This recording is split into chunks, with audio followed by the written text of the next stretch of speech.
விறுவிறுப்பான அரசியல் நிகழ்வுகள் குறித்த ஆய்வுகள், நியாயங்களின் நிறம் மாறாத கூர்மையான விமர்சனங்கள், தீமைகளை சுட்டெரிக்கவும் நல்ல அரசியலை வளர்த்தெடுக்கவும் அறிவார்ந்த விவாதங்கள், இளைய தலைமுறையிடம் விழிப்புணர்வை ஊட்டும் விரிவான வரலாற்று விளக்கங்கள், கலை, இலக்கியம், ஆன்மீகம், பண்பாடுகளை படம் பிடித்து காட்டும் கருத்தோவியங்கள் வாரந்தோறும் உங்கள் தமிழருவி தர்பாரில் அணிவகுக்கும்.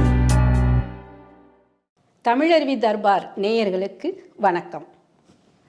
விடை தேடும் வினாக்கள் பகுதிக்கு உங்களை அன்போடு வரவேற்கிறேன். வணக்கம் ஐயா. வணக்கம் வாசுகி. எப்படி இருக்கீங்க ஐயா? சங்க இலக்கியத்தில் யானும் உளேன்னு ஒரு வரி உண்டு. அதுபோல் நானும் இந்த உலகத்தில் இருக்கிறேன். இன்னைக்கு உங்களுடைய உணர்வுகள் சார்ந்த ஒரு கேள்வியைத்தான் ஐயா நான் கேட்க போகிறேன். நாம் இந்த மண்ணில் பிறந்தது தொட்டு முதல் உறவாக பெற்றோர்கள் தொடங்கி தாத்தா பாட்டி, பெரியப்பா பெரியம்மா, சித்தப்பா சித்தி, அத்தை மாமா என்று பல கிளை உறவுகளோடு பயணித்து கொண்டிருக்கின்றோம். ஆனால் திருமணம் என்கின்ற பந்தத்தால் ஏற்படுகின்ற கணவன் மனைவி என்ற உறவோடு தான் நம் வாழ்வின் பெரும் பகுதியை நாம் கழிக்கின்றோம்.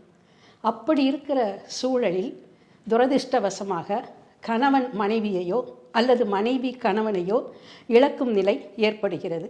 அவர்களுக்கு பிள்ளைகள் இருந்தாலும் கூட வாழ்நாள் முழுவதும் அவர்களை சார்ந்து இருப்பது என்பது தற்போதுள்ள நிலையில் அது முடியாத காரியமாக இருப்பதால் ஒரு தனிமை உணர்வுக்கு ஆளாகி விடுகிறார்கள்.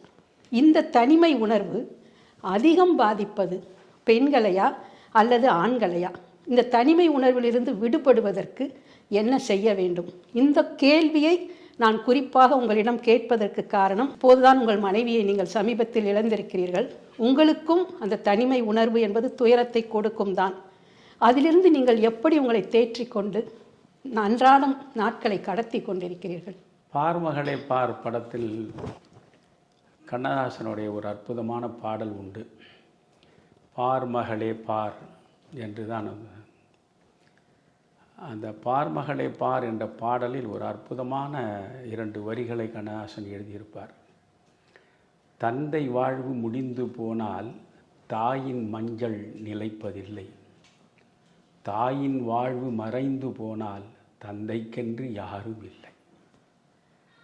அதிலிருந்து நீங்களே புரிஞ்சுக்கலாம், கணவனை இழந்து மனைவி அடையக்கூடிய தனிமை என்பது எவ்வளவு கொடுமையானது, மனைவியை இழந்து கணவன் அடையக்கூடிய தனிமை என்பது எவ்வளவு மிக கொடுமையானது என்றால், தந்தை வாழ்வு முடிந்து போனால் தாயின் மஞ்சள் நிலைப்பதில்லை, அவ்வளோதான். ஆனால் தாயின் வாழ்வு மறைந்து போனால் தந்தைக்கென்று யாரும் இல்லை. முழுக்க முழுக்க அவளை மட்டுமே சார்ந்து வாழக்கூடியவனாகத்தான் கணவன் இருக்கிறான். முற்றிலும். ஆனால் மனைவி தன்னுடைய கணவன் மீது அவள் வைத்திருக்கக்கூடிய அன்பு எல்லையற்றது, அளப்பரியது, சொல்லில் விளக்க முடியாதது, எல்லாம் சரி. ஆனால் அந்த கணவனை இழந்த பிறகு அவள் தன்னளவில் தன் மனதை தேற்றியபடி தன்னுடைய மகனோடோ அல்லது மகளோடோ எஞ்சிய காலத்தை அவள் கணவனை பற்றிய நினைவுகளை சுமந்தபடி காலத்தை கடத்திவிட முடியும். ஆனால் ஒரு கணவன் மனைவியை முற்றாக இழந்து தவிக்கிற நிலையில் யாரிடம் போய் இருப்பது, எந்த நிழலில் போய் இளைப்பாறுவது என்ற கேள்விக்கு அவ்வளவு எளிதாக விடை கிடைக்காது. சார்ந்து வாழ்தல் என்பது தவிர்க்க முடியாதது. உங்கள் மனைவியை சார்ந்து வாழுகிற பொழுது உங்களுக்கு கிடைக்கக்கூடிய மன நிறைவு யாரை சார்ந்து வாழ்ந்தாலும் கிடைக்காது. புரிகிறதா? அந்த சுதந்திரம் நம்ம வேற எங்கும் எதிர்பார்க்க முடியும். நிச்சயமாக. அதாவது ஒரு கட்டுப்படுத்தப்பட்ட சுதந்திரமாகத்தான் அது இருக்கும். நீங்கள் ஒரு மகனோடு போய் நீங்கள் இருப்பதானாலும் சரி, மகளோடு இருப்பதானாலும் சரி, அவர்கள் இயல்பாக சொல்லக்கூடிய சாதாரண வார்த்தைகளுக்கு கூட நாம் விபரீதமான அர்த்தங்களை கற்பித்துக் கொள்வோம். காரணம் இயலாமை. நம்முடைய இயலாமை. நாம் அவர்களிடம் வந்துவிட்டோம், அவர்களை சார்ந்து தான் வாழ வேண்டி இருக்கிறது என்கிற நிலையில் நமக்குள்ளேயே ஏற்படுகிற ஒரு இயலாமை, நம்மால் தனித்து வாழ முடியாது. அதனால் உன்னை சார்ந்து வாழ்வதை தவிர எனக்கு வாழ்க்கையே கிடையாது என்பதைத்தான் நான் திரும்ப திரும்ப என் அனுபவத்தின் மூலம் பெறுகிறேன். நீங்கள் சொல்வது சரிதான் ஐயா. ஒரு மனைவியை இழந்த கணவனுக்கு உணர்வு பூர்வமாக ஒரு வெற்றிடமாகத்தான் அங்கே தெரியுமே ஒழிய அவளை இழந்த பிற்பாடு வாழ்க்கையே ஒரு சுமையாகவும் துயரமாகவும் அன்றாடம் நாட்களை கடத்துவதே ஒரு பெரும் போராட்டமாகவும் தான் இருக்குங்கிறத உங்கள் உணர்வுலேருந்து எங்களால் புரிஞ்சிக்க முடியுது. மிக எளிதில் நான் உணர்வயப்படுவேன். நான் இன்றைக்கு 33 புத்தகங்கள் எழுதியிருக்கிறேன். நான் எழுதிய முதல் புத்தகம் அடிமனத்தின் சுவடுகள். அந்த புத்தகத்தை அவசியம் நீங்கள் வாசித்து பார்க்கணும். அதிலே நான் ஒரு இடத்துல குறிப்பிட்டிருப்பேன், அது முழுக்க என்னுடைய சுய தரிசனம் தான். அதனால தான் அடிமனத்தின் சுவடுகள் அது சொல்வேன். என்னை காயப்படுத்துவதற்கு யாரும் கல்லெறிய வேண்டிய அவசியம் இல்லை. ஒரு சின்ன புறக்கணிப்பு போதும் என்னை மொத்தமாக முடித்து விடுவதற்கு. அதுதான் நான் ரொம்ப மென்மையானவன். சின்ன சின்ன காயங்களை கூட என்னால் ஏற்றுக்கொள்ள முடியாது. நீங்கள் தவமாய் தவம் இருந்து என்று சேரன் எடுத்த ஒரு படத்தை பார்த்திருக்கிறீர்களா தெரியாது. அப்படி பார்க்காத இன்றைய இளைய தலைமுறைக்கு நான் அதை பரிந்துரைக்கிறேன். பொதுவாகவே தாயின் பெருமையை, தாயினுடைய தியாகத்தை வெளிப்படுத்துகிற படங்களாகத்தான் தொடர்ந்து நீங்கள் பார்க்கலாம். அப்படிப்பட்ட கதைகளை தான் நீங்கள் தொடர்ந்து படிக்கலாம். ஆனால் ஒரு தந்தை தான் பெற்ற பிள்ளைகளுக்காக எவற்றையெல்லாம் இழக்கிறான், எவ்வளவு அர்ப்பணிப்போடு எவ்வளவு சுமைகளை அவன் வாழ்க்கை முழுவதும் சுமக்கிறான் என்பதை அவ்வளவு அற்புதமாக எடுத்து காட்டிய படம். அதில் பல இடங்களில் நான் ராஜ்கிரனுடைய நடிப்பை கண்டு கண்கலங்கி அழுதிருக்கிறேன். அந்த தவமாய் தவம் அவனுடைய பிள்ளைகள் வேறு இடங்களில் இருக்கான். ஒரு பையன் கோயம்புத்தூரில் நல்லா வளமாகவும் இருக்கிறான். மனைவி, இவனுடைய ராஜ்கிரனுடைய மனைவி இறந்து விடுகிறார். சரண்யா தான் அந்த பாத்திரத்தை நடித்திருப்பாங்க.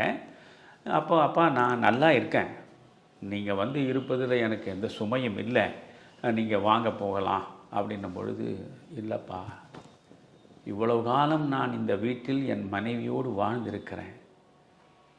என் மனைவி இல்லாத நிலையில் அவளுடைய நினைவுகளை சுமந்து கொண்டு சில காலம் நான் இங்கே இருப்பதன் மூலம்தான் என்னுடைய மனைவியோடு வாழ்ந்த வாழ்க்கைக்கான மரியாதையை நான் தருகிறேன். அது ஒரு விதமான it's a kind of respect. நான் அவளுக்கான மரியாதையை தருகிறேன், அந்த உறவுக்கான மரியாதை. இப்பொழுது நான் அதைத்தான் செய்து கொண்டிருக்கிறேன். என்னுடைய அறையில் நான் இருக்கிறேன். இப்போ வீட்டில் தனியாக இருக்கேன்.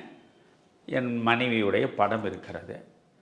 பல பேர் என்னை பார்க்கும்போது, என்னையா நீங்கள் தனியாகவே இருக்கிறீர்கள்? இல்லையே, நான் என் மனைவியோடு தான் இருக்கிறேன். அதாவது ஸ்தூலமாக உங்கள் கண் முன்னால் காட்சியளிக்கிற நிலையிலிருந்து கடந்து போய்விட்டாள். ஆனால் சூட்சுமமாக என் உள்ளுக்குள் இருந்து என்னை இயக்குகிற இறைநிலையை அவள் அடைந்து விட்டாள். முன்பு இருந்ததை காட்டிலும் இப்போது அதிகமாக இருக்கிறாள். நிச்சயமாக. அவள் உயிரோடு இருந்தவரை எனக்கு மனைவியாக இருந்தாள். அவள் உயிர் பிரிந்த பிறகு அவள் எனக்கு தெய்வமாகிவிட்டாள். புரிகிறதா? அதனால் எனக்கு அவள் இந்த வீட்டில் தனியாக இருப்பதில் எந்த தயக்கமும் இல்லை. இரவில் தனியாக படுத்துறங்குவதில் எனக்கு எந்த அச்சமும் இல்லை. புரிகிறதா? இக்காரணம், நான் 51 ஆண்டு காலம் அவளோடு வாழ்ந்த அந்த வாழ்க்கைக்கு தருகிற மரியாதை, அவளை பற்றிய நினைவுகளை சுமந்தபடி சில காலமாவது நான் தனியாக இருக்க வேண்டும் என்று நினைக்கிறேன். இப்பொழுது நீங்கள் கேட்ட கேள்விக்கு நான் முதல்ல கண்ணதாசனுடைய 2 பாடல் வரியின் மூலம் பதில் சொல்லிட்டேன். தந்தைக்கு அதாவது கணவன் மனைவியை இழந்து விட்டால் சகலமும் முடிந்து விடுகிறது. சம்சாரம் போச்சுன்னா சகலமும் போச்சு, அதில் ஒன்றும் சந்தேகம் இல்லை. இவை அனைத்துமே அனுபவங்களின் மூலமாக நம்முடைய மூதாதையர்கள் வழங்கிவிட்டு சென்ற வாக்குமூலங்கள். புரிகிறதா? அதனால் ஒரு மனைவி கணவனை இழந்த பிறகு அவள் எப்படியோ தன்னை தேற்றிக் கொள்கிறாள். மன வலிமை என்பது பெண்களுக்கு ஆணை விட பெண்ணுக்குத்தான் அதிகமானது. அதை அவள் வாழ்வில் சாதித்து காட்டுகிறாள். புரிகிறதா? கணவனை இழந்த பிறகும் அவள் ஒன்று பிள்ளைகளோடு சார்ந்தும் அவர்களோடு சேர்ந்தும் வாழ்வாள். அந்த பிள்ளைகளே இல்லாமற் போனாலும் அந்த பிள்ளைகள் புறக்கணித்தாலும் கூட தன்னளவில் ஒரு வீட்டில் பாத்திரம் துலக்கியாவது அவள் தன் வாழ்வை தானாக நடத்துவது என்ற முடிவோடு தன் பயணத்தை தொடருவாள். புரியுதுங்களா? அந்த மன வலிமை, அந்த வாழ்க்கை சார்ந்த வைராக்கியம் பெண்ணுக்கு இருப்பது போல் ஆணுக்கு கிடையாது. முழுக்க முழுக்க சார்ந்து அவளை இழந்த அடுத்த கணமே மனதளவில் முடிந்து விடுகிறான். இங்கே இதோடு நம்ம இன்னும் சிலதையெல்லாம் நம்ம சேர்த்து சிந்திக்கணும். வயோதிகத்தில் இழப்பது பெரிய இழப்பு ரொம்ப வேதனை. இளம் பருவத்தில் நீங்கள் மனைவியை இழப்பது என்பது கூட பல காலங்கள் கொஞ்ச காலம் கண்ணீர் விடுவான், வருத்தப்படுவான். அதுக்கப்புறம் பார்த்திங்கன்னா இன்னொரு பெண்ணை அவன் சர்வசாதாரணமாக திருமணம் செய்து கொண்டு அவன் வாழ்க்கை பயணத்தை தொடர்ந்து கொண்டே போவான். ஆனால் ஒரு வயதான நிலையில் தன்னுடைய மனைவியை இழந்து விட்ட பிறகு உண்மையிலே அவன் சகலத்தை இழந்து விடுகிறான். நானே பல நேரத்தில் உட்கார்ந்து கொண்டு எனக்குள்ளேயே யோசிக்கிற பொழுது, இந்த உயிர் சுமந்தபடி, இந்த உடலை சுமந்தபடி இந்த உயிர் இன்னமும் இருக்க வேண்டியது அவசியம்தானா என்று எனக்குள்ளே தோன்றும். ஆனால் அதற்காக நாம் தற்கொலை செய்து கொள்ள முடியாது. நான் பல நேரங்களில் மாணவர்களிடையே இளைஞர்களிடையே பேசுகிற பொழுது திரும்ப திரும்ப சொல்லி இருக்கிறேன். நன்றாக யோசித்து பாருங்கள். இறைவனுடைய படைப்பில் எண்ணற்ற உயிரினங்கள் வாழ்கின்றன. மனித இனத்தை தவிர வேறு எந்த இனமாவது தற்கொலை செய்து கொள்வதாக ஒரு தகவல் உண்டா உங்களுக்கு? சீச்சி, போதும் இந்த வாழ்க்கை என்று சலிப்புற்று ஒரு சிங்கம் தற்கொலை செய்து கொண்டதுண்டா? ஒரு பறவை தூக்கில் தொங்கியதுண்டா? கிடையாது. மனிதன் மட்டும்தான் துயரத்தை தாழ முடியாத நிலையில் அவன் தனக்கு தானே மரணத்தை தேடிக்கொள்கிறான், தற்கொலை செய்து கொள்கிறான். அந்த முடிவை வேறு எந்த உயிரினமும் எடுப்பதில்லை. இது பலருக்கு நான் சொல்லியிருக்கிறேன். எந்த பிரச்சனைக்கும் தற்கொலை தீர்வாகாது. தீர்வாகாது. தற்கொலை என்பது அது தீர்வே கிடையாது. அதனால் வாழ்ந்துதான் தீர வேண்டும். அதற்காகத்தான் நான் அடிக்கடி சொல்வது ஜென் தத்துவம்தான். வாழ்வில் உனக்கு எதிரே வரக்கூடியது எதுவோ, அது இன்பமோ துன்பமோ, அதை நீ ஏற்று அதிலிருந்து கடந்து அடுத்த அடி எடுத்து வைத்து உன் பயணத்தை இறுதி கட்டம் வரை நீ தொடர்ந்து கொண்டே தான் இருக்க வேண்டும். நீங்கள் இன்னொரு முக்கியமான செய்தியை உங்களுக்கு நான் சொல்கிறேன். தனிமை என்பதை பற்றி நாம் இப்போ பேசுகிறோம். அதாவது தனித்திருத்தல் என்பது வேறு, தனியாக இருத்தல் என்பது வேறு. இப்போ நான் இதுவரை பேசியது தனியாக இருப்பதனுடைய கொடுமை. தனித்திருப்பது என்பது என் விருப்பத்தினால் நான் ஏற்றுக்கொள்வது. தனியாக இருப்பது என்பது இழப்பினால் எனக்கு ஏற்படக்கூடிய நிர்பந்தத்தினால் சேருவது. புரிகிறதா? நீங்கள் தனித்திருப்பது என்பது எதற்காக? இப்பொழுது வள்ளலார் 3 வார்த்தைகளை சொல்கிறார். ஒரு வார்த்தையும் இன்டர்ரிலேட்டட், தொடர்புடையவை. நீங்கள் முதலில் அவர் சொல்கிறார் தனித்திரு, அடுத்து விழித்திரு, அடுத்து பசித்திரு என்று சொல்கிறார். ஏனென்றால் நீங்கள் தனியாக இல்லாத வரையில் விழிப்பை நீங்கள் அடையவே மாட்டீர்கள். தனியாக இருந்தால்தான் நீங்கள் உள்ளுக்குள்ளே உள்ளொளி பயணம் செய்வீர்கள், உள்முக பயணம் செய்வீர்கள். உள் ஒளியை கண்டு நீங்கள் அதற்குள்ளே உங்களுடைய பரவசத்தை சுகானுபவத்தை அடைவதற்கு வாய்ப்பு உண்டு. அதனால் நீங்கள் உள்முகமாக பயணம் செய்ய வேண்டும் என்றால் நீங்கள் தனித்திருக்க வேண்டும். வாழ்நாள் முழுவதும் கும்பலிலேயே கூடி இருக்கக்கூடியவனுக்கு வாழ்வின் அர்த்தம் புரியாமலேயே செத்து விடுவான். அதனால் தனித்திருத்தல் என்பது வாழ்வில் மிக மிக மிக முக்கியமான ஒன்று. ஒரு நாளில் கொஞ்ச நேரமாவது தனித்திருக்க. அதற்காகத்தான் நீங்கள் தியானம் என்கின்ற ஒன்றையே இந்த மண் உருவாக்கிய உத்தியே அதுதானே. நீங்கள் தியானம் செய்கிற பொழுது நீங்கள் தனித்திருக்கிறீர்கள், உள்ளே செல்கிறீர்கள். இரண்டும் தனித்து இருந்தால் தான் நீங்கள் உள்ளே செல்ல முடியும். எனவே தனித்திரு என்று வள்ளலார் முதல் சொன்னார். நீ தனித்திருப்பது எதற்காக? விழித்திரு. அப்பொழுதுதான் நீ உண்மையிலேயே உள்ளுக்குள் உறங்கி கிடக்கக்கூடிய அந்த அகம் விழித்து எழும். எனவே அக விழிப்பு ஏற்பட வேண்டும் என்றால் நீ தனித்திருக்க வேண்டும். சரி, இந்த அக விழிப்பு என்பது ஏற்பட்டால்தான் பசித்திரு என்கிற இடத்தை நோக்கி போக முடியும். பசித்திருத்தல் என்பது என்ன? சோற்று பசி அல்ல வள்ளலார் பேசுவது, ஆன்மீக பசி. ஆன்மீக பசி, ஞான பசி, மெய்யுணர்வை அறியும் பசி. எனவே மெய்யுணர்வை அறியக்கூடிய பசி ஏற்பட வேண்டும் என்றால் உங்களுக்குள் விழிப்புணர்வு ஏற்பட வேண்டும். தனித்திருத்தல் என்பது வேறு. தனிமையாக என்னை போல் மனைவியை இழந்து விட்டு தனியாக இருத்தல் என்பதுதான் கொடுமையிலும் கொடுமை. அதுவும் வயோதிகத்தில் தனியாக இருப்பது என்பது கொடுமையிலும் கொடுமை. இப்போ நீங்கள் கொஞ்சம் யோசித்து பாருங்க. எல்லா ஞானிகளுமே தனித்து இருந்த நிலையிலேதான் அவருடைய அறிவு விகசித்து, அந்த அறிவின் விகசிப்பில் அவர்கள் பெற்ற ஞான வெளிச்சத்தில் விழுந்ததுதான் வேதங்கள் தொடங்கி இன்று வரையில் உள்ள அத்தனை ஞானங்களும் ஞான வடிவங்களும். இப்பொழுது வேதங்கள் என்று பார்த்தால் ஆதி காலத்தில் ஒரு 4000 ஆண்டுகளுக்கு முன்னால் காட்டில் தனியாக இருந்து அந்த ரிஷிகள் தங்களுக்குள்ளே தாங்கள் சென்று சிந்தனை அளவில் பெற்ற அனுபூதியினுடைய வெளிப்பாடு தான் விழுந்த வார்த்தைகள் வேதங்களாக மாறின. எனவே வேத காலத்தில் இவர்களெல்லாம் வழங்கிய வேதங்கள் என்பது கூடி குலாவி சொன்னவை அல்ல, ஒவ்வொருவரும் தனித்திருந்தது தான். நீங்கள் அதே மாதிரி உபநிடதங்களை பார்க்கிற பொழுது கூட அதில் ஒரு உபநிடத்துக்கு பெயரே மாண்டூக்கிய உபநிடதம். இவற்றையெல்லாம் ஏற்கனவே நான் சொல்லி இருக்கிறேன். But public memory is very short. மக்கள் எதையும் விரைவாக மறந்துவிடக்கூடியவர்கள் என்பதற்காக நான் நினைவுபடுத்துகிறேன். மாண்டூக்கிய உபநிஷத். மாண்டூக்கியம் என்பது என்ன? மாண்டூகம் என்றால் தவளை. தவளை எப்பொழுதுமே வெளியே தெரியாது. நீங்கள் ஆண்டு முழுவதும் தவளை வெளியேவே நீங்கள் பார்க்க முடியாது. அது ஆண்டின் பெரும்பகுதி காலம் நீர்நிலையினுடைய அடியிலே போய் தங்கிவிடும். நீர்நிலையின் அடியில், சேற்றில், சகதியில் அது அங்கே தங்கி வாழும், தனித்திருக்கும். மழை காலங்களில் அது என்ன செய்யும்? மெல்ல கீழிருந்து மேலே வரும். மேலே வெளியே அதனுடைய சத்தத்தை நீங்கள் கேட்கலாம், அதனுடைய இருப்பை நீங்கள் அறியலாம். இது பலகாலம் தனியாக இருக்கிறது.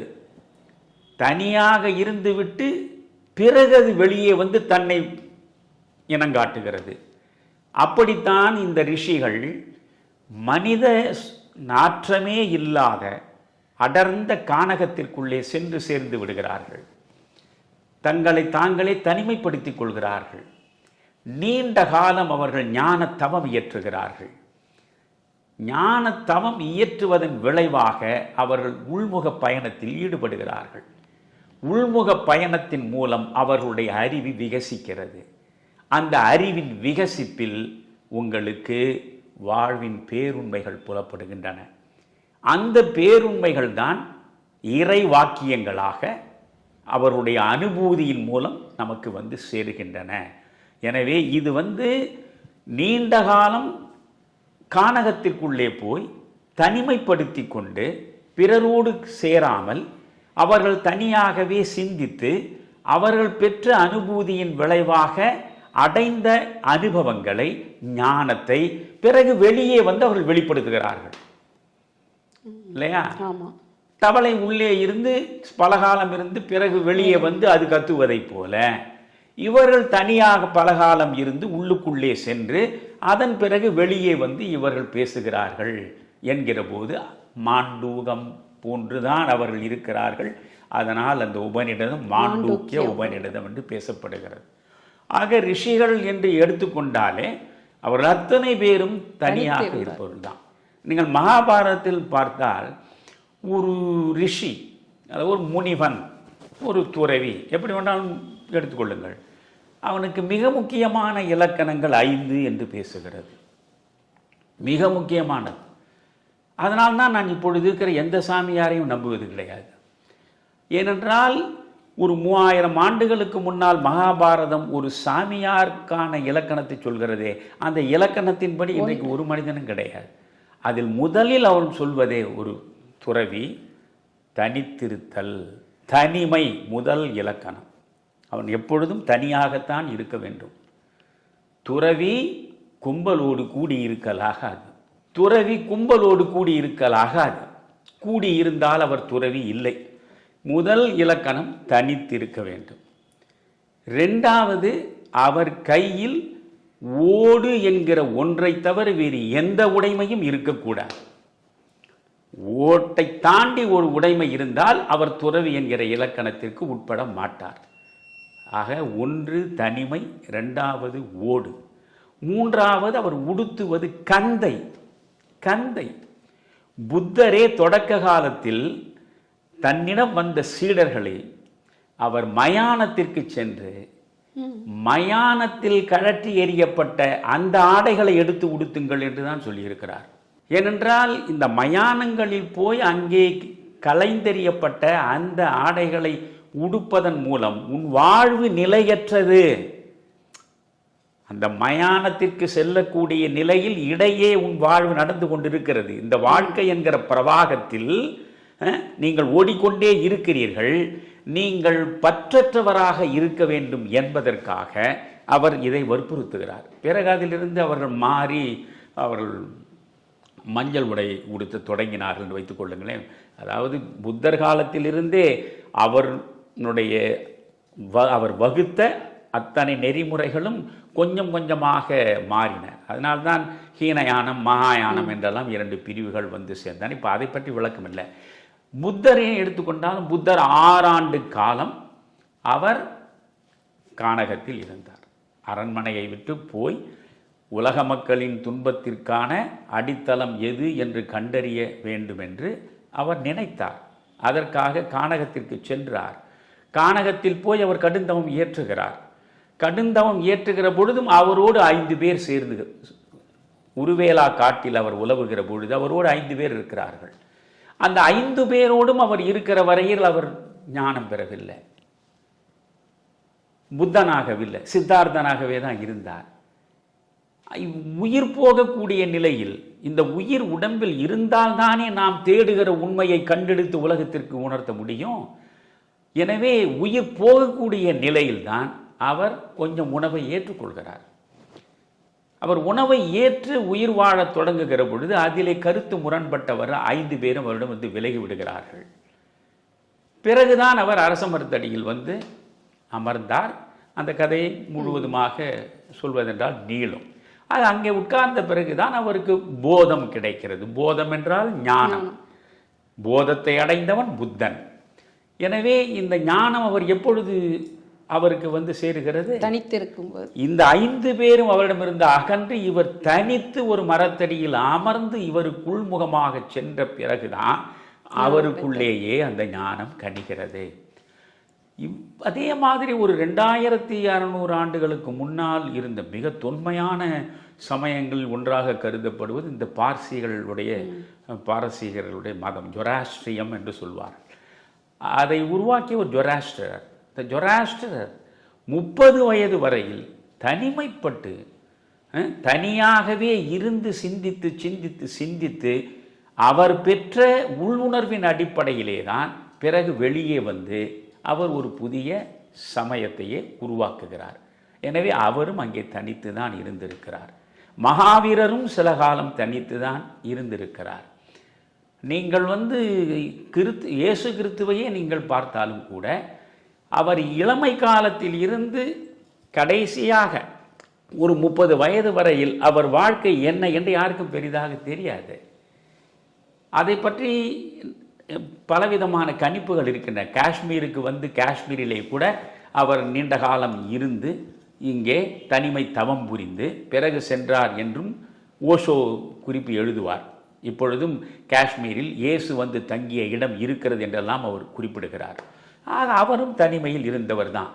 அது வந்து அனுமானத்திற்குரியது. ஆனால் அவரை வந்து யூதாஸ் காட்டி கொடுக்கிறான் அல்லவா, காட்டி கொடு 12 சீடர்களில் யூதாஸ் அவரை இன்னும் சிறிது நேரத்தில் உங்களில் ஒருவன் என்னை காட்டி கொடுக்க போகிறான் என்று அவர் தெளிவாக சொல்கிறார். அவன் போய் காட்டி கொடுக்கிறான் இந்த 30 வெள்ளி காசுகளுக்காக. அவரை கைது செய்வதற்காக அந்த காவலர்கள் வருகிறார்கள். வருகிற பொழுது இவர் 11 சீடர்கள் சுற்றித்தான் இருக்கிறார்கள். அந்த நேரத்தில் அவர் சொல்கிறார், கொஞ்சம் என்னிடமிருந்து விலகி நில்லுங்கள் என்று சொல்லி, அது நீங்கள் பைபிள் படித்தால் ஒரு கல்லெறியக்கூடிய தூரத்தில் அவர் தன்னை தனிமைப்படுத்தி கொண்டு இறைவனை சிந்திக்கிறார். ஆக அங்கு தனிமைப்படுத்தி கொள்வது, அப்பொழுது தன்னுடைய சீடர்களோடு அவர் நிற்கலை. அந்த நேரத்திலும் அவர் தன்னை தனிமைப்படுத்தி கொண்டு அவர் இறைவனிடம் தன்னுடைய முடிவு குறித்து மனதளவில் சிந்திக்க தொடங்குகிறார். அங்கே தனிமை அவருக்கும் இருக்கிறது. அதைத்தானே ஏகாந்தம் என்று சொல்கிறார். ஏகாந்தம் என்பதே தனிமை தான். ஏகாந்தம் சங்கரரே தனிமை எவ்வளவு இனிமையானது என்பதே அது ஒரு ஸ்லோகமே இருக்கிறது. அதே போல் நீங்கள் நபிகள் பெருமானாரை நீங்கள் எடுத்துக்கொண்டாலும் அவர் மனவாழ்வில் அவர் ஈடுபட்டிருந்த நிலையிலும் அடிக்கடி அவர் தன்னுடைய வீட்டிலிருந்து ஒரு 3 மைலுக்கு அப்பாலே இருந்த ஹீரா என்ற மலை குகைக்குள்ளே போய் தன்னை தனிமைப்படுத்தி கொள்வார். அவர் தன்னை தனிமைப்படுத்தி கொண்ட நிலையிலே தான் ஜிப்ரீல் என்கிற இறை தூதர் வானவர் அவர் மூலமாக திருக்குர்ஆன் வெளிப்படுகிறது என்பது அங்கே நாம் பார்க்கிறோம். இப்படி நீங்கள் யாரை எடுத்துக்கொண்டாலும், எந்த ஞானிகள், எந்த இறை தூதர்கள், எந்த வழிகாட்டுதலை வழங்குவதற்காக இந்த மண்ணில் சேர்ந்தவர்கள் அத்தனை பேருமே தனியாக இருந்த நிலையிலே தான் தங்களுக்கு உரிய ஞானத்தை பெற்று அதை மக்களுக்கு கொடுத்து விட்டு போயிருக்கிறார்கள். நம் ரமணரை கூட சொல்லலாமே, ரமணர் கூட தனித்து குகையில் இருந்து தானே. ரமணர் நீண்ட காலம் தனிமையில் இருந்தார். அதனால இது அதனால சொன்னேன், எல்லா ஞானிகள் சொன்னால் இது வரிசையாக பட்டியல் போட்டிருக்கும். பொதுவாக தனியாக இருப்பது என்பது நீங்கள் ஒரு ஞான தேடல். அது தனித்திருப்பது, நான் அதை தான் சொல்லுவேன், சந்நியாச தர்மம் என்பது வேறு, சாமானிய தர்மம் என்பது வேறு. நாமெல்லாம் சாமானியர்கள் தான். 1000 தத்துவங்களை நாம் படித்தாலும் 1000 தத்துவங்கள் குறித்து அடுத்தவர்களுக்கு நாம் உரையாக வழங்கினாலும் நம் மனதளவில் நாம் சாமானியர்களாகத்தான் இருக்கிறோம். உடனே நாம் ரமணராகி விடுவதில்லை. சந்நியாச தர்மம் வேறு, சாமானிய தர்மம் வேறு. நாமெல்லாம் சாமானியர்கள் தான். அதனால் நாம் 1000 தத்துவங்களை நாம் கருத்தூண்டி படித்தாலும், அந்த தத்துவங்களை உணர்ந்து கொண்டாலும், அந்த தத்துவங்களை அடுத்தவரிடம் நீங்கள் உரைகளின் மூலம் கடத்தினாலும் கூட நீங்கள் ரமணராகிவிடுவது வாய்ப்பில்லை. புத்தகங்களின் மூலமாக ஒரு புத்தனாவதுக்கு வாய்ப்பே கிடையாது.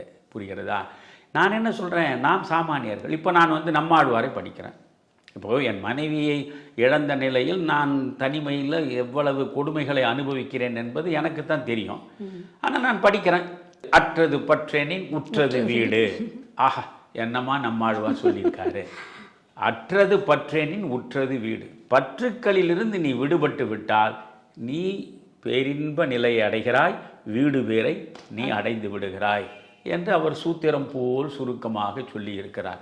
நான் படித்திருக்கிறேன், அதில் ஒன்றும் பிரச்சனை இல்லை. ஆனால் நீங்கள் ஒவ்வொன்றாக யாதனின் யாதனின் நீங்கியான் நோதல் அதனின் அதனின் இளன், இதை விட ஒரு அற்புதமான ஃபிலாசபி உலகத்தில் எதுவும் இருக்க முடியாது என்று ஏராளமான கூட்டங்களில் நான் பதிவு செய்திருக்கிறேன். எவ்வவற்றிலிருந்து நீ விலகி கொண்டே வருகிறாயோ அவ்வவற்றினால் வரக்கூடிய துன்ப துயரங்களிலிருந்தும் நீ தானாகவே விலகி விடுகிறாய் என்பது எனக்கு தெரிகிறது. இப்போ ஆசை அருமின் ஆசை அருமின் ஈசனோடாயினும் ஆசை அருமின் என்கிற திருமூலரை நான் படித்திருக்கேன். எல்லா துயரங்களுக்கும் ஆசைதான் காரணம்னு புத்தர் சொன்னதையும் நான் படிச்சிருக்கேன்.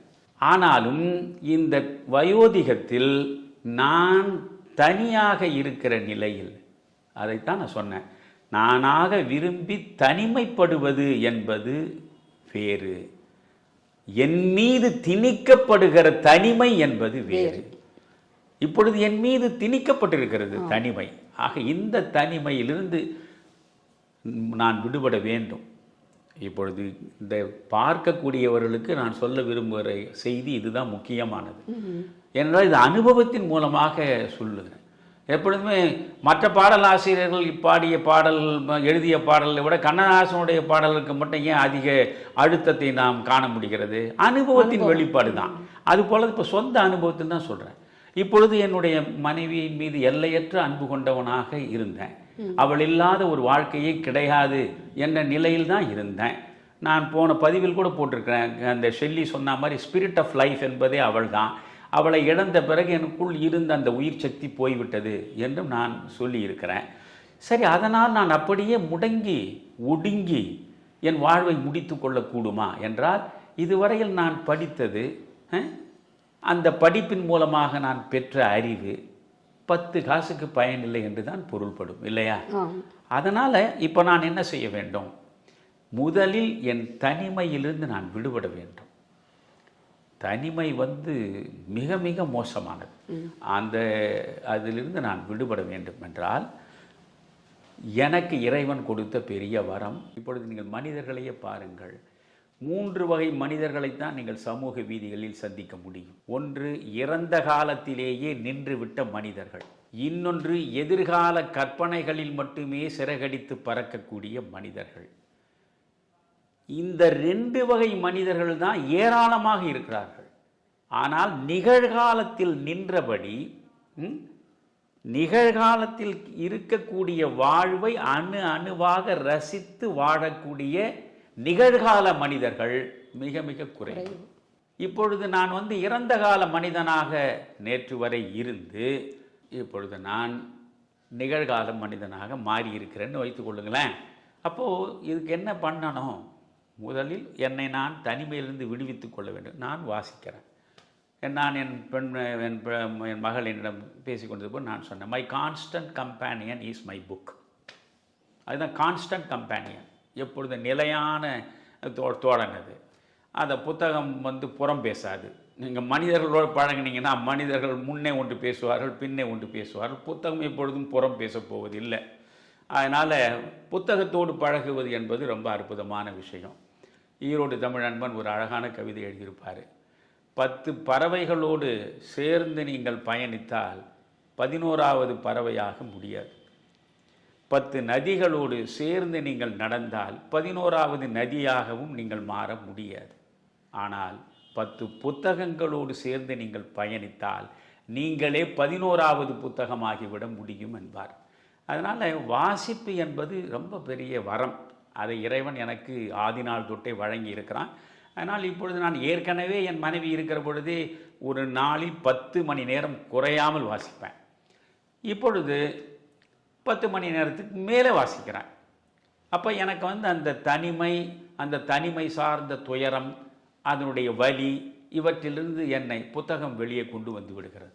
சரி, புத்தக வாசிப்பு உங்களுக்கு இல்லை, நீங்கள் இந்த தனிமையினுடைய கொடுமையிலிருந்து விடுபட வேண்டும் என்றால் சக மனிதர்களோடு நீங்கள் உறவுகளை பேணி பராமரிக்க புறப்பட்டு விட வேண்டும். தனியாக இருப்பதற்கு பதிலாக மனித உறவுகளை நீங்கள் தேடி செல்ல வேண்டும். எப்போவுமே வாழ்க்கை நான் சொல்லுவேன், அது சாக்கடை போல் தேங்கி விடாமல் நதியை போல் நடக்க வேண்டும் என்றால், ஒன்று எதையாவது நீங்கள் நம்ப வேண்டும், 2வது நீங்கள் எதையாவது நீங்கள் ஆசைப்பட வேண்டும். ஏதாவது ஒன்றின் மீது உங்களுக்கு ஒரு ஆசை இருந்தால்தான் அந்த ஆசையை நோக்கி உங்களை வாழ்க்கை இழுத்து செல்லும். ஏதாவது ஒன்றை நீங்கள் நம்பினால்தான் அந்த நம்பிக்கை உங்களை வாழ்க்கை பயணத்தில் தொடர்ந்து ஈடுபட செய்யும். அதனால் இப்படி மனிதர்கள் ஏதாவது ஒன்றின் மீது ஒரு விருப்பத்தை வைத்து அந்த விருப்பத்தை நோக்கி நடப்பது, ஏதாவது ஒரு பற்றின் மீது நம்பிக்கை வைத்து அந்த நம்பிக்கையோடு நடப்பது என்று புறப்பட்டால்தான் இந்த துயரங்களிலிருந்து விடுபட முடியும். உண்மையிலேயே வயோதிகத்தில் தனிமை என்பது மிக மோசமானது. நான் வெளியே எங்கும் போகாமல், யாரையும் சந்திக்காமல், வீட்டிற்குள்ளேயே அடைப்பட்டிருந்தால் நீங்கள் அதை விட மோசம் எதுவுமே இல்லை. சாலிட்டரி கன்ஃபைன்மெண்ட் என்று ஒன்று உண்டு. அதை சார்லஸ் டிக்கன்ஸை, நாவலாசிரியர், அற்புதமான உலக புகழ்பெற்ற நாவலாசிரியர் சார்லஸ் டிக்கன்ஸ், அவர் சொல்கிறாரு, மனிதனுக்கு வழங்கப்படக்கூடிய தண்டனைகளிலேயே மிக மிக மோசமான தண்டனை சாலிட்டரி கன்ஃபைன்மெண்ட் தான். தனிமையிலேயே 4 சுவர்களுக்குள் உங்களை காலம் முழுவதும் அடக்கி வைத்தால், ஒடுக்கி வைத்தால், அதை விட பெரிய தண்டனை உங்களுக்கு எதுவுமே கிடையாது என்று சொல்லுவான். அதே போல் கார்லைல் பாஸ்ட் அண்ட் ப்ரெசன்ட் என்கின்ற ஒரு மிகச்சிறந்த புத்தகத்தை எழுதியிருக்கிறார். அந்த புத்தகத்திலேயே அவர் மிக அழகாக சொல்வார், நீங்கள் இந்த தனிமை என்பது என்ன, the most wretched thing to man, the most wretched, அதை விட ஒரு மோசமானது, அதை விட உங்களை சீரழிக்கக்கூடியது வேறு எதுவுமே கிடையாது என்று கார்லைல் பேசுவார். அதனால் இந்த தனிமை என்பது மிகப்பெரிய தண்டனை, நமக்கு நாமே வழங்கி கொள்கிற தண்டனை. அதிலிருந்து நாம் விடுபட்டு வெளியே வர வேண்டும். அப்படி வெளியே வருவது என்றால் நாம் என்ன செய்ய, நீங்கள் தனியாகவே இருந்தால் முதலில் பாதிக்கப்படுவது உங்களுடைய மூளை. முதலில் பாதிக்கப்படுவது உங்கள் மூளை. அந்த மூளை தான் உங்களை இயக்குகிறது. மூளை பாதிக்கப்படும், உங்கள் சிந்தனை தடைப்படும், பலவிதமான விரக்தி, வேதனை, வலி என்று உங்களை தொடர்ந்து தாக்க நீங்கள் மேலும் மேலும் சுருங்கி துவண்டு விழுந்து அழிந்து போவீர்கள். அதனால் தனிமை என்பது கொடுமையானது. வயோதிகத்தில் தனிமை என்பது வார்த்தைகளால் விவரிக்க முடியாத அளவுக்கு கொடுமையானது. ஆனால் எல்லாவற்றுக்கும் ஒரு தீர்வை இறைவன் வழங்கி இருக்கிறான். அதனால் நமக்கு கிடைத்திருக்கிற தீர்வு என்ன? இந்த தனிமை என்பது நாமே நமக்குள் உருவாக்கி கொள்கிறோம். இப்போ என் மனைவியை இழந்து விட்டேன் என்பதற்காக நான் வீட்டை விட்டு வெளியே வரவே மாட்டேன் என்று 4 சுவர்களுக்குள் உட்கார்ந்து கொண்டு அன்றாடம் புலம்பிக் கொண்டிருந்தால் எனக்கு நானே தண்டனையை தந்து என்னை நானே அழித்துக் கொள்கிறேன். ஆனால் எனக்கு எப்படி அதிலிருந்து விடுபடுவது என்று தெரிகிறது. என்னுடைய புத்தக வாசிப்பு எனக்கு துணையாக இருக்கிறது. என்னுடைய நண்பர்கள், அவர்களை நான் தேடி சென்று அவர்களோடு பேசுவது எனக்கு என்னளவில் அந்த மனச்சுமையை கொஞ்சம் கொஞ்சமாக இறக்கி வைக்கிறது. என் மீது அன்பு கொண்டவர்கள், என்னை நேசிப்பவர்கள், அவர்களை நான் நேசித்து அவர்கள் மீது நான் அன்பு கொண்டு அவர்களோடு சேர்ந்திருப்பதன் மூலம் என் சுமை குறையும். இல்லை, எனக்கென்று நானாகவே சமூகம் சார்ந்து சேவையில் ஈடுபடுவது. இப்பொழுது நான் தனியாகிவிட்டேன், எனக்கு எந்த சுமையும் கிடையாது. இப்படி நீங்கள் பாசிட்டிவாக திங்க் பண்ணுங்க. என் மனைவியாக இருந்தாலும் கூட அது ஒரு சுமை தான். குடும்பம் என்பதே ஒரு சுமை தானே. அப்போது இப்பொழுது எந்த சுமையும் இல்லை. இறைவன் எல்லா சுமைகளையும் இறக்கி வைத்து விட்டான். நான் தனி ஆளாக இருக்கிறேன். இப்போ நம்முடைய தர்மமே என்ன? ஆசிரமங்களே. முதலில் பிரம்மச்சரியம், அதற்கு அடுத்து கிரகஸ்தம், அதற்கு அடுத்து வானப்பிரஸ்தம், அதற்கு அடுத்து சந்நியாசம்.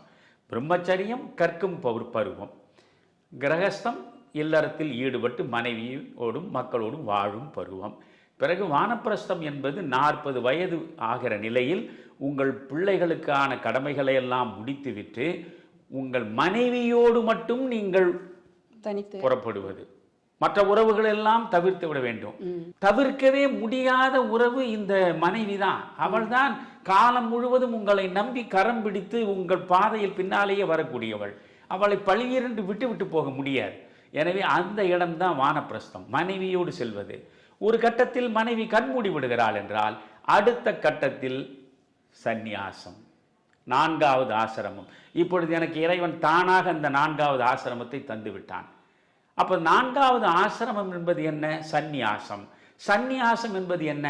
காவி உடுத்து கொண்டு தாடி வளர்த்து கொண்டு கானகத்தில் போய் உட்கார்ந்து கொள்வது அல்ல. பிச்சை பாத்திரத்தை ஏந்தி வீடு வீடாக போய் பிச்சை எடுத்து சாப்பிட்டு திண்ணையிலே தூங்குவது அல்ல. சந்நியாசம் என்பது என்ன? துறவு. துறவு என்பது என்ன? உங்களுக்குள் பற்றி படர்ந்திருக்கின்ற சுயநலத்தை துறப்பது. சுயநலத்தை துறப்பதற்கு பெயர் தான் துறவு. சுயநலத்தை துறந்து விடுகிற பொழுதே பொதுநல சிறகு பூட்டி நீங்கள் பறக்க தொடங்கி விடுவீர்கள். நீங்கள் சக மனிதர்களை சிந்திக்க ஆரம்பிப்பீர்கள். சக மனிதர்களுக்கு எதையாவது செய்ய வேண்டும் என்று தவிப்பீர்கள். சக மனிதர்களின் கண்களில் வழியக்கூடிய கண்ணீரை துடைப்பதற்கு நீங்கள் புறப்படுவீர்கள். அந்த நேரத்தில் உங்கள் தனிமையிலிருந்து தானாகவே நீங்கள் விடுபட்டு விடுகிறீர்கள்.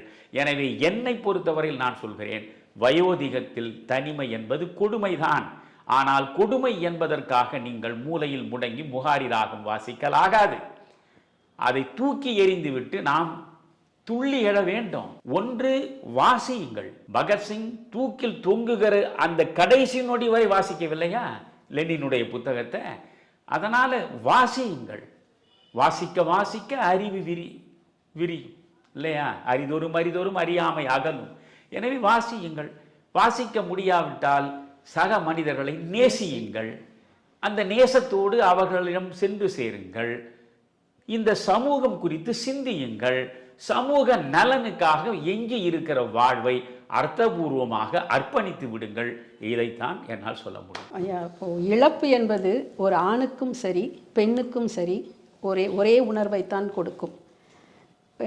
ஒரு பெண் அந்த இழப்பில் வழியிலிருந்து மிக சீக்கிரமாக விடுபடுவது போல் ஒரு ஆணால் அதிலிருந்து விடுபட முடியாது என்று நீங்கள் வெகு விளக்கமாக சொன்னீர்கள். அதற்கு காரணமும் சொன்னீர்கள், அந்த சார்புத்தன்மை. பொதுவாக குடும்ப விஷயங்களை எடுத்துக்கொண்டால் ஒரு பெண் தான் அதிகமாக பொறுப்புகளை ஏற்றுக்கொண்டு அந்த குடும்பத்தை நடத்தி செல்வாள். அத்தனைக்கும் தன் மனைவியை சார்ந்திருப்பது தான் ஒரு கணவனுடைய ஒரு தர்மமாகவே இருந்து கொண்டிருக்கிறது. அதனால்தான் ஒரு மனைவிக்கு கணவனை இழந்து விட்டாலும் கூட அவள் மனதிலும் துயரங்கள் மண்டி கிடந்தாலும் அதையெல்லாம் ஒரு பொருட்டாக எடுத்துக்கொள்ளாமல் தன்னுடைய வேலைகளை அன்றாடம் தானே செய்து கொண்டு செல்கிறாள். அதுபோல் நீங்கள் சொன்னது போல் இந்த தனிமை உணர்விலிருந்து விடுபடுவதற்கு படிக்க வேண்டும், உறவுகளை பேண வேண்டும் என்று சொன்னீர்கள். இந்த தனிமை, இந்த பீயிங் அலோன் என்பது வேறு, பீயிங் லோன்லி என்பது வேறு. பீயிங் அலோன் என்றால் நீங்கள் சொன்னது போல் தனித்திருப்பது. பீயிங் லோன்லி என்பது தனிமையில் இருப்பது. தனித்திருப்பது நாம விரும்பி ஏற்றுக்கொண்டு தனித்திருப்பது என்று பொருள்படுகிறது. உறவுகளை இழந்து இருப்பது தான் அந்த தனிமை. இந்த தனிமை கொஞ்சம் வித்தியாசமானது தான். அதாவது நாமவே விரும்பி ஏற்றுக்கொள்ளும் போது அது இனிக்கும், பிறர் அது நமக்கு தரும் பொழுது அது கசக்கும். இதைத்தான் உங்களுடைய மொத்த சாராம்சத்திலிருந்து நான் புரிந்து கொண்டது. இந்த தனிமை உணர்வால் அந்த உணர்வு கொந்தளிப்புகள் ஒரு ஆணுக்கும் பெண்ணுக்கும் எப்படி இருக்கும் என்றால், தவறவிட்டதையெல்லாம் தவறாமல் நினைவுபடுத்தும். ஆறுதல் தேடி எங்கும் கிடைக்காமல் தன்னைத்தானே ஆறுதல் படுத்தி கொள்ள தோன்றும். தன் நிலை அறிவதற்கு இறைவன் கொடுத்த ஒரு வரம்தான் தனிமை என்று நாம் நினைத்து பார்த்தால், அந்த நம்மோடு தனித்திருக்கின்ற அந்த பக்குவத்தையும் நாம் பழகி கொண்டால் இந்த தனிமை உணர்வு நம்மை வாட்டாது. அது தாண்டியா நீங்கள் இவ்வளோ தூரம் விளக்கமாக சொல்லியிருக்கீங்க.